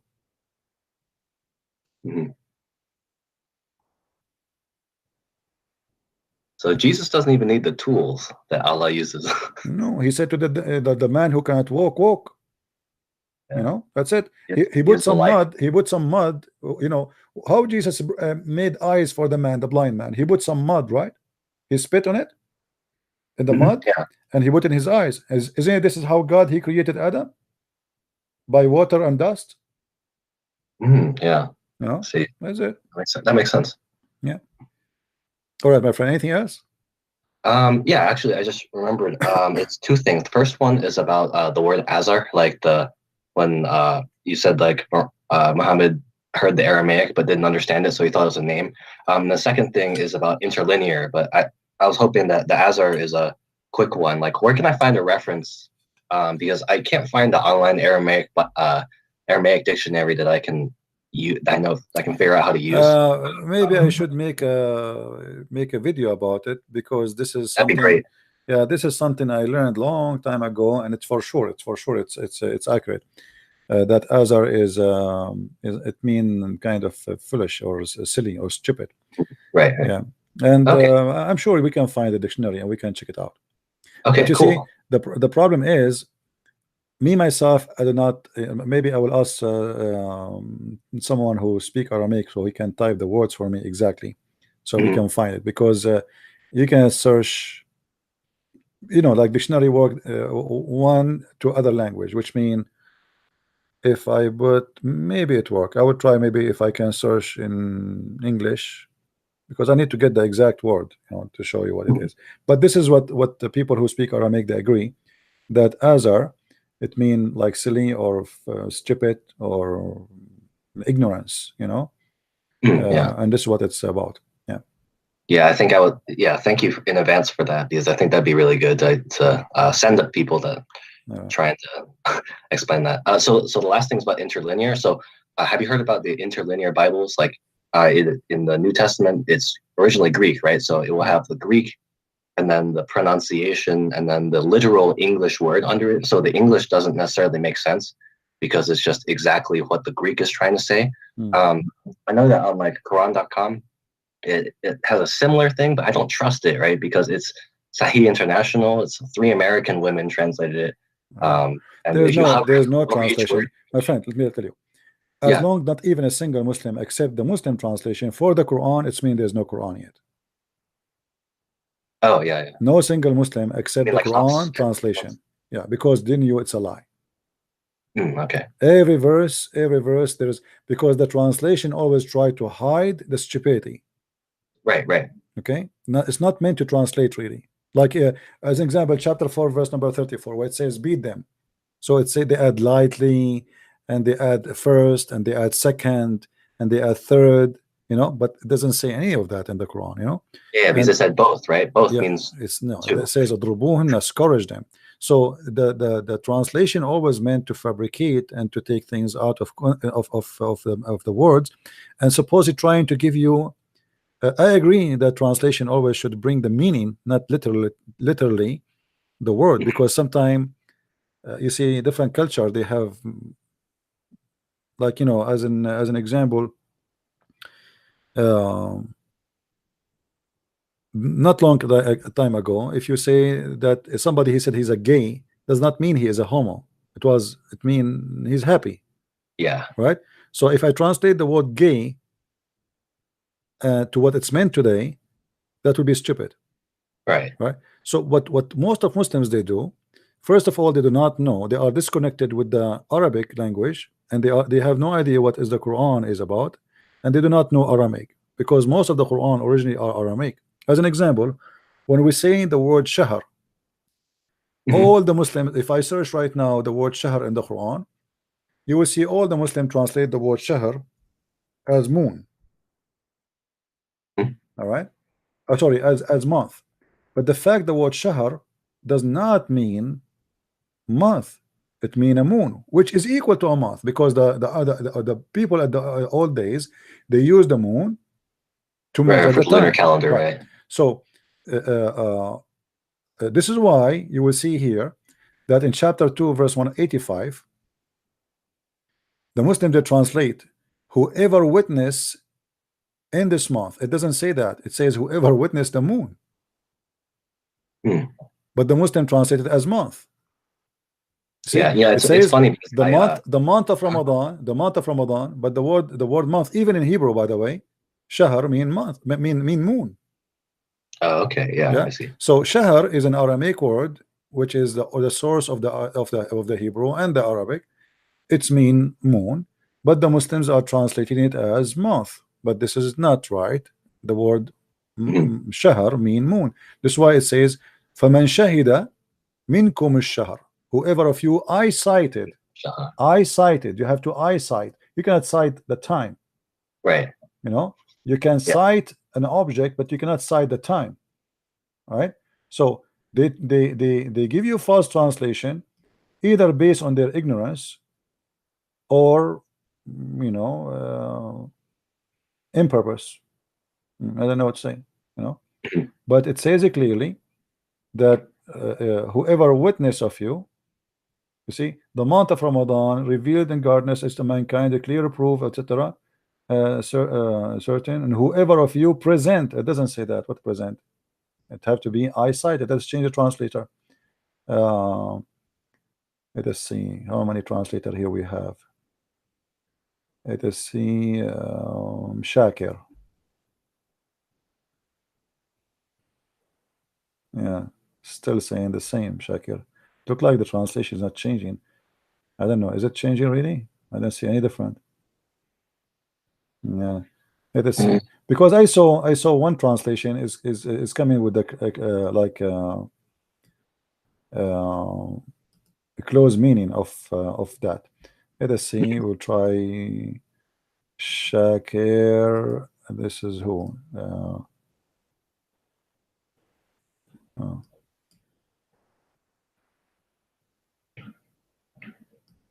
So I guess what's apart from learning Arabic, what's the best way to be able to test the translations like Sahih International? Like I'm looking at Al-Baqarah verse 73 right now, and it doesn't even say beef. It says strike the slain man with part of it. So, you know, yeah, I know that you can't trust the English whenever Muslims are making. Yeah, but the verse, the verse before it speak about the Baqarah. This is why the whole chapter called the cow anyway. Okay, so the whole chapter is called the cow. They cannot run away from this, you know. Yeah, they cannot run away. Yeah, you see, I don't see it here. Let me see. Hold on. If I go to search.com. By the way, CP, how long did it take you as a native Arabic speaker, to get to this level of knowledge about Hadith and Quran? 2 hours. Okay. All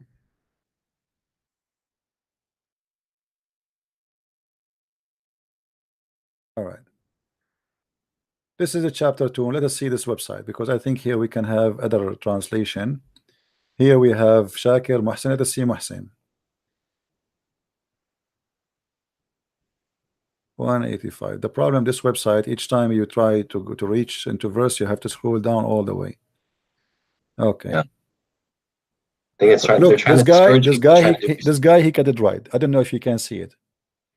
Let me try to zoom in. Hold on.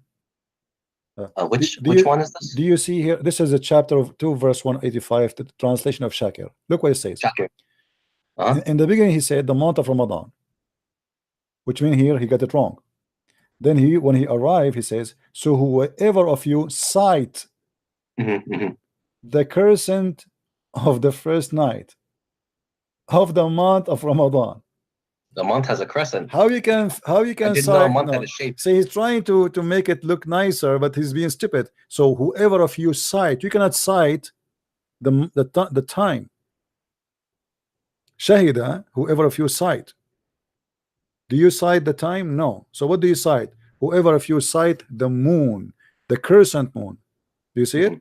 He put it between the bracket, but in fact it is there. It says shahr, but because he's ignorant, he did not get it right that this is really shahr as it is. There's no need to add the word moon, a month. That's it. Right. Whoever sight the crescent moon, he have to fast. This is why the Muslims, when they wait for the moon to sight it, right, to start the fasting, right? So the word shahr is a moon, not witnessing the month. Yeah. All right, my friend. Thank you very much for calling. Let's see if we can get one more call.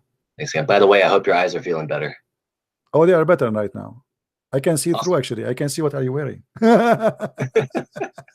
Thank you very much, my friend. Yeah, they are fine. Thank you. God bless. Bye. Yeah, you know, like when you do too much looking at the computer. And actually today, I said to myself, let me open for 15 minutes and talk about what's happening in Indonesia. You believe it or not? Because just yesterday, I promised you I will not come here, right? I said to myself, no way. I have enough headache. I'm done. I'm going to take at least 24 hours off. Oh, boy. Hello? Yeah, Yes. Yeah, I found the reference. Yeah, no problem. My friend, I answered you already. I answered you about that. I don't know if you were listening. Go back in the video and you will see I answered you. All right. All right. Anything else, my friend? What do you think about your prophet as Muhammad? What do you think about him? I think it's great. You think it's great? What is great about Muhammad? It's prophecies. Like what? Give me one. Like about the end times. Really? Like what? Muhammad, he prophesied about the end time? Okay. Let me show you one of his prophecy. Is it true that your prophet, he said that the Roman, they will be the major population of the world? The Romans means European. The Roman is the European. Since when?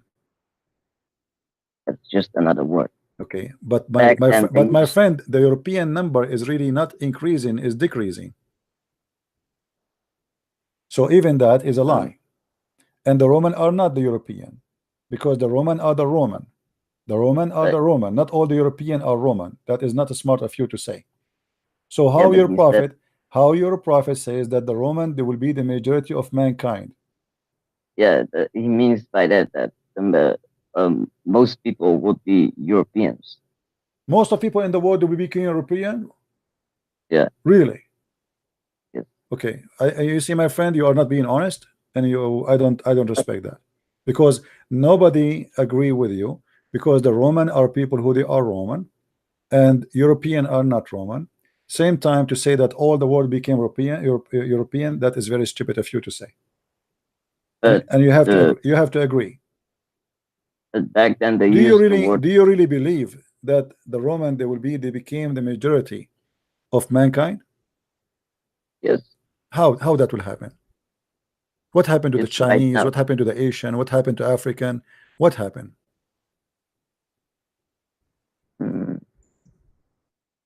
I guess they became Asian. Roman, they became Asian. So the Chinese and stuff like that. Oh, the Roman, they will become Chinese. No, Asian. What do you mean? But Muhammad said that in the end times, the majority of the people will be Europeans. The Roman is just another word for no, don't lie. Your Quran even speak about the Roman. The Roman is the one who fought with the Persian, and those are the Roman. There's no other Roman. This is why okay. So now here we go. We have a hadith in front of you. You're a prophet saying that the Roman would be the majority amongst the people. You're a prophet. He gave a very false prophecy, and he says that in the last hour, the last hour would not come, it will come when the Roman would be from the majority among the people. So the number one population in the world will be Roman, and this is a clear proof that Muhammad is a false prophet, my friend. Okay, how? What do you mean how? The Roman, there's no Roman no more. It's gone. Where is the Roman? He's not talking about the Roman Empire. He's speaking about the Roman, my friend. It says a room. A room is only the Roman. There's no other one. Roman is an ethnic group. It's not just any name. The Roman is the Roman. Don't tell me. Okay. Same time. You are fabricating, saying the European. Why your prophet don't say European? Because in back then they don't use the word European. It didn't. No, the word Europe exists. The word Europe is Aramaic word. It's not even Arabic. It's not even Latin. The word Europe is Aramaic. The word Africa is Aramaic. The Aramaic is the one who name it Europe. So this is a fabrication. So why he said the Roman, they will be the majority of mankind?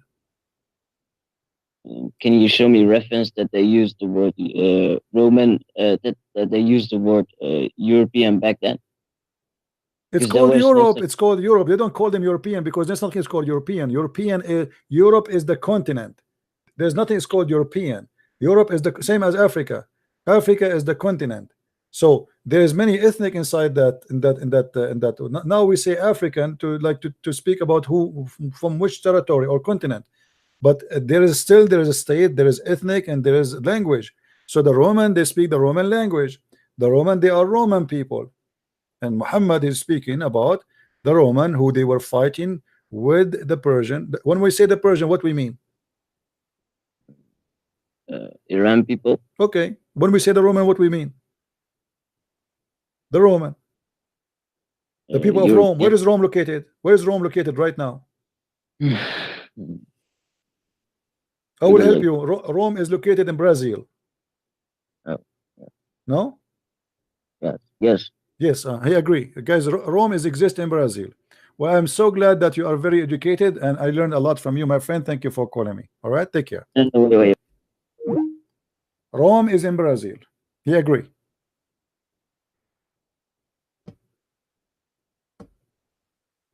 I mean, that's it. Look, you cannot debate with Muslims. They are super smart. They are genius. They have a very high knowledge. They are a very high IQ, and you cannot beat that. Hello? Yes. Hello. Yes. Go ahead, my friend. You know, I am the one. Yes, I am the one who suffered from epilepsy. You remember me? I don't understand what you're saying. What? I am the one who suffered from epilepsy. Yeah, yeah, my friend. How are you? God bless you, my friend. I am fine. You know? I'm fine. I watched the movie. I prayed for you, my friend. I prayed for you. You know, you remember? Thanks. I prayed for you, and I really respect you very much. Thanks. I feel better now. I feel better. Amazing. That's good. Of Lord Jesus, yes, good. That's you good. know, I have watched the movie. That perfect. Let me before you talk, guys. Let me introduce for you this gentleman. This gentleman, he have an epilepsy, which means he have a health issue. It's called epilepsy, and if you do not know that, you can search it. And he called us before, speaking that Muhammad obviously he suffered from the same thing he suffered from, which is not his fault. This is a sickness. This is not a crime or sin, right? So he was explaining to us how he feel, and he was comparing to what Muhammad we were showing on the screen. So he was saying, obviously, Muhammad is have the same case as mine, and he is a person who believes in Jesus, and we love him very much. And I ask everybody here to pray for him for his health to be better. Yes. So, all right, my friend. You know, Go ahead.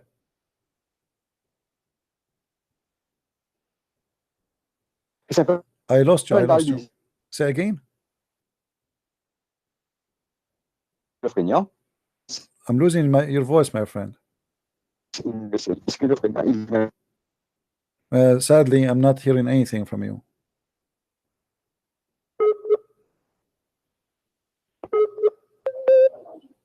Hello? Yes, say again. We lost you totally. We did not hear anything. Can you say again what you were saying? Hello? Yes, I hear you now. Go ahead. Hello?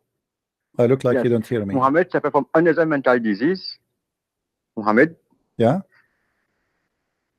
Hello? Yeah, I hear you. Suffered from another mental disease which is called schizophrenia. Okay. Schizophrenia is a mental disease where in some countries the person who suffers from that disease is not allowed to go to the dangerous disease. Okay. So that you have always tell people to watch the movie The Perfect Guest, I think. Yeah. The Perfect Guest is the guy suffers from schizophrenia. He do things that he don't remember. How do a search on the net, and you will see that schizophrenia is a very dangerous disease. In my country, if someone suffers from that disease, it's not allowed to go in public place. Yeah, I agree with him. And Muhammad, obviously, he was a very dangerous man too, right? You're right. Right? Yes, yes. He suffered from that disease. Yeah. That's why he do crime, he forget, he do barbaric, or I things childish, foolish. I don't know. Yeah. Well, my friend, thank you very much for calling. Thanks. Yeah, and thanks. I will keep you. I will always keep you in my prayer. And I ask everybody here, please. We have more than 1,000 people here to pray to our brother here for his health to be better, and may the Lord bless you, and the Lord he answer our prayers. You know, if we pray from our heart. Thank you, my friend.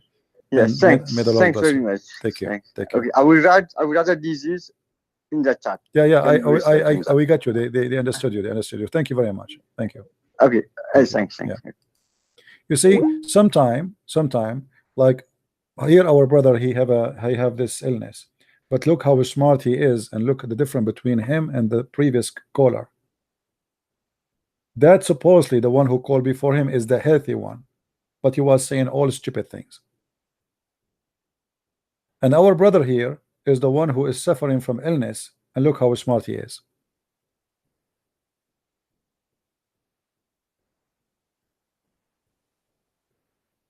Do you notice? And there is many of us like this, by the way. We think that we are better than others and we are smarter, but the fact, the one we might look down at, it might be 10 times smarter than us, because the Lord always he put his wisdom in people we don't even expect them to have wisdom.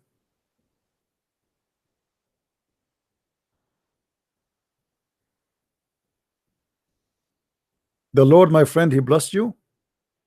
You are still healthy with your brain. You are really truly blessed.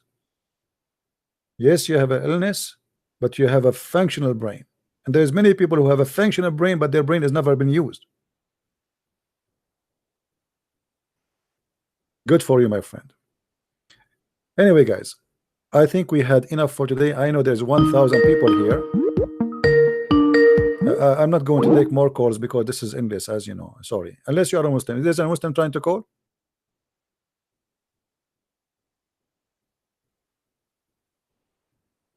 If there's any Muslim. All right.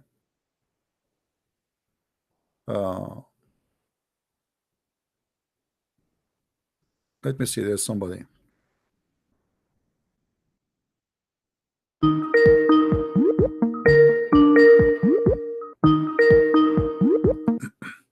Hello? Hello, Christian Prince. I'm a first-time caller. All right. Yeah, I was listening to some of these Abduls, and I was thinking that probably Muhammad was right. You know, they must have all looked up during the prayers, so all have been turned into donkeys. Can't believe it. It's in, you show so many things right in front of them. You can read it.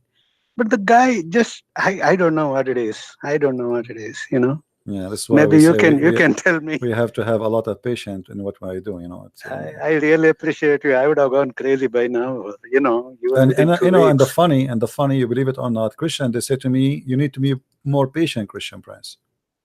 You know, They are stupid. That's all. You know, no, not patient. How can you have patience with these guys? no, take my place, and you will go, you will go not, you will go crazy. You know, Yeah, especially yeah. caller after caller after caller, and all the same madness. Same thing. Yeah. I really appreciate what you're doing, and I learned a lot from you, because you know, one of the problem is we Christians don't know how these Muslims think and what their scriptures are, because the moment you say something, they'll say that's a wrong translation.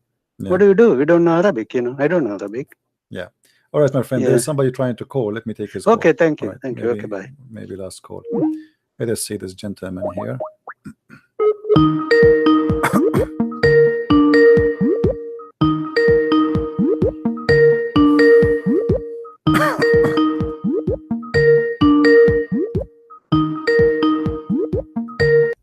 Answer, my friend, answer. This ring is giving me headache. Hello? Christian Prince? Yes, my friend. How are you? I'm all right. So I have a question. Maybe it's probably boring for you. It's about Zainab bint Khadija. Zainab al-Kubra, you mean? Yeah. When she was married with Abu al-As, and Abu al-As was and he was fighting Muhammad. Yeah. Yes. So basically, why the Prophet do the apostasy law against his daughter, and we know many Muslims and women should not talk with unbelievers, and yeah, maybe we should make a special video about this topic, because this topic is really big, and Muhammad was hypocrite in many places, not only with this Zainab. Yes.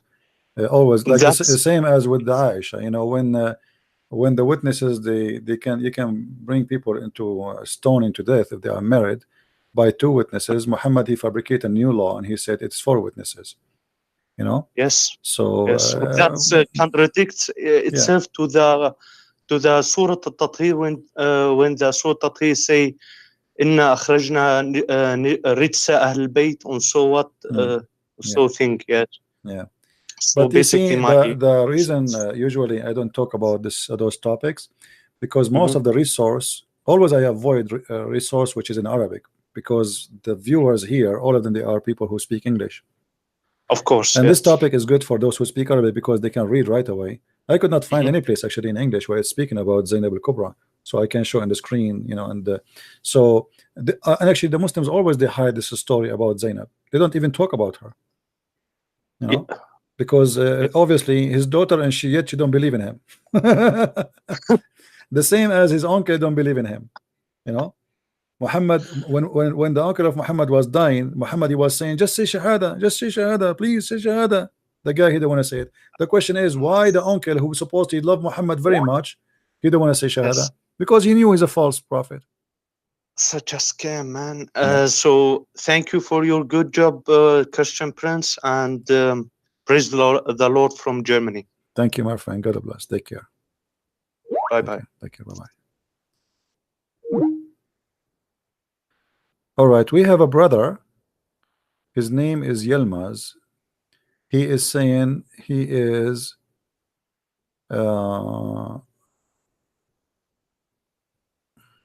he have a disability, and he is asking us, all of us, to pray for him, please.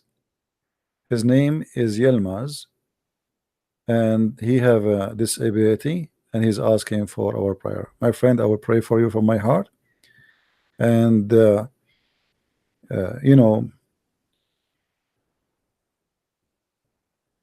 we are people who believe that the Lord always he put his wisdom on us, and always he gave us his reasoning.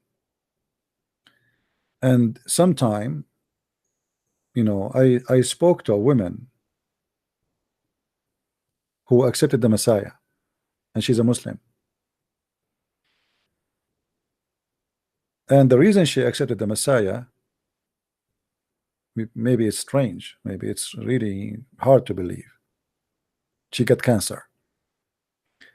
Imagine you get cancer, and what you do? You accept the Messiah.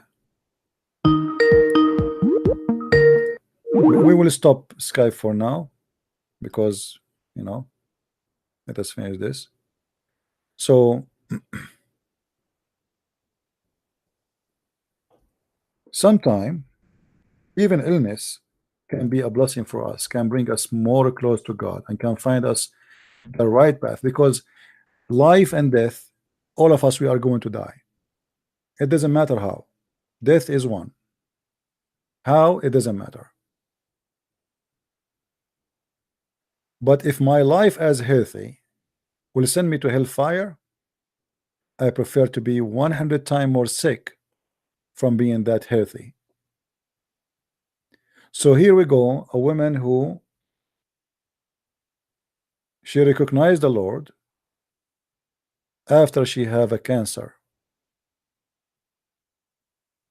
How, you know, I mean,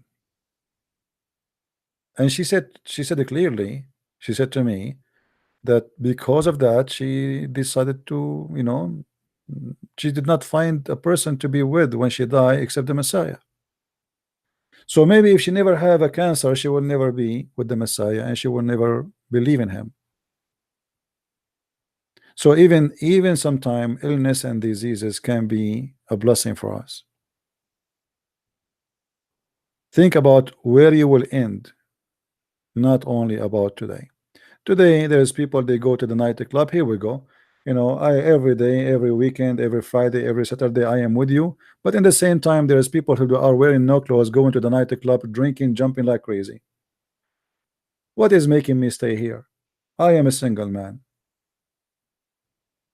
If I say I don't like women, I will be a liar. If I say I don't like to have fun, I will be a liar. But people will make a choice. If my health will make me to take drugs and do what should not be done, then I prefer to be sick, who stay away from the filth. Most of those people who they end in a very horrible way is the one who they are lucky in health. Go and check, not only lucky in health, they are lucky in look, they are lucky in voice, they are lucky in many things. All the famous people who we know, they die at the end of the day by too much drugs. Is that correct? How many actors you heard during your lifetime they die because of an overdose of drugs? Look how lucky they are. They got the money, people love them. Wherever they go, people shout their names. They receive them as kings. They live like kings. They have whatever they wish, and then they die like a rat by the poison of drugs. So if Michael Jackson was not a person with lucky voice, he will be alive right now. Same as Elvis. Same as long list of those who they are very famous. They were not lucky, my friend. They were unlucky. You know what I mean? This is what happened to you when you became so proud, and you think you are, that's it, you own the whole world, and then you became so empty like a vacuum machine. And then you start looking for drugs and, you know, madness, and then you end in a very horrible death. This is why I say, thank God I am not rich, because if I'm rich, maybe I will not be here. I will be tempted.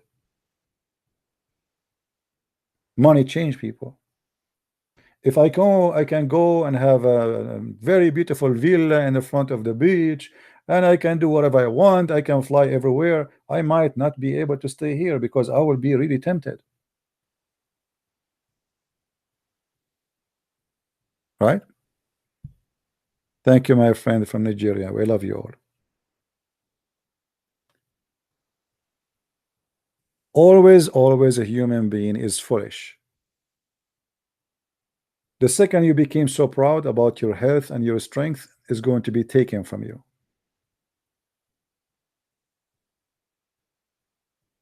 Be proud about something you really have a value. Because even if you are, healthy today, tomorrow you will not. That will happen to everybody. You get older, you became a person like a car, junky car, who need a lot of maintenance. I'm not making fun of all people. All of us are going there. But you have to recognize reality. Don't be proud about something you don't have. Be proud about something will never be taken from you as long as you maintain it. That is your faith and your wisdom. You see, we grow by age. We should grow by wisdom. And we should grow by faith.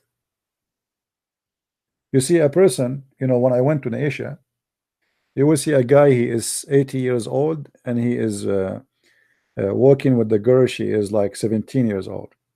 And I say to myself, like, what's wrong with this one?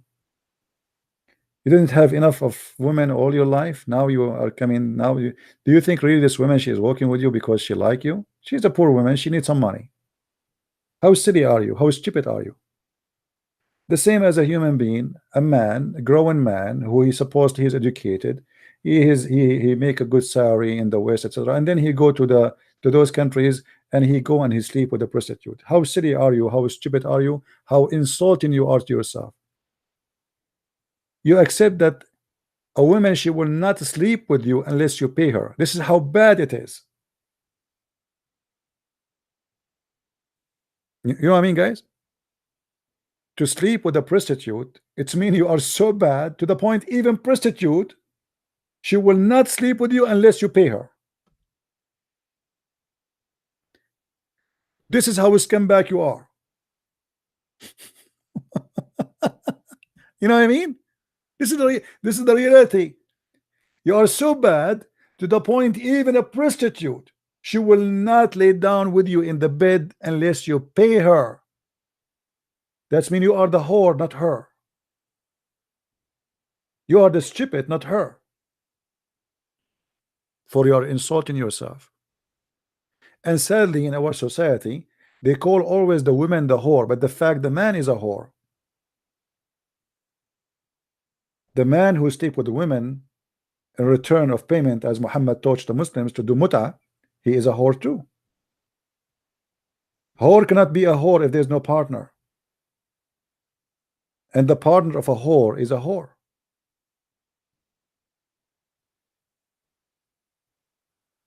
And by the way, the Quran legalized prostitution officially, and there's no punishment in Islam for prostitution as long as you do it in the right way. And this is what we find in the Quran in chapter 24, verse number 33.